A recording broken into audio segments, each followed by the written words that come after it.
Well, guys, it finally happened. Netflix acquired Warner Brothers for a pretty hefty price, too, over $80 billion. Yeah, you heard that right, billion dollars. Now, I'm seeing a lot of fear mongering and a lot of, and it's well warranted to a certain degree. I myself was very skeptical of Netflix getting it, but at the end of the day, first of all, I'm actually I can sleep better at night, I'll put it that way, knowing that Netflix has it, than Paramount that said they were going to do some political messaging with their stuff. And no matter what side of the aisle you fall on in regards to politics, I feel like having the government basically be that hands on in your entertainment is just not a good idea. And obviously, I didn't really want the Saudis to have it, quite frankly, either. So I do think this is the best of two not really great options. I mean, I don't think Comcast had a chance, even though they were in the running.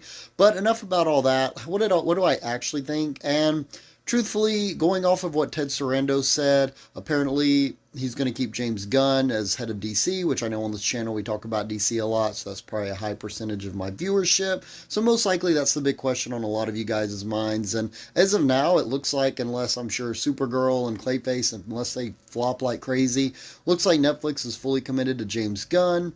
I'm also going to talk about, real quick while we're on this topic, the whole Restore the Snyderverse thing I'm seeing. They're thinking that because Netflix hired Zack Snyder to do the Rebel Moon series that they're going to bring, and Zack Snyder's been making some cryptic posts on social media here and there. Guys, I love the Snyderverse movies. I love the Justice League. I think Batman, the Zack Snyder's Justice League movie, I think Batman v Superman is criminally underrated, and I really enjoy Man of Steel as well. But there's so many reasons why they're not going to do that. One of the reasons is because they're not going to stop a brand new universe that most general audiences really like. And in fact, I'd say general audiences like it more than more than the Snyderverse. So they're not going to stop that. It would just confuse the audience to have a new franchise and then go back to the old franchise like 3 movies later. So it's stuff like that. And just in general, they already fired Zack Snyder because they've canceled all his future Rebel Moon projects because they flopped on Netflix. So as much as I love the Snyderverse, not going to happen.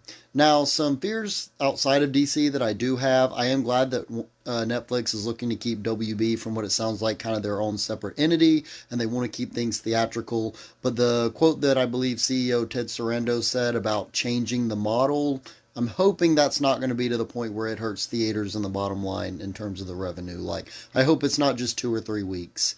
And only other thing would be physical media. I really hope Netflix commits to physical media, but if WB is going to be its own entity still, with Netflix as the parent company, then I have hopes that things will maybe work out the best they can.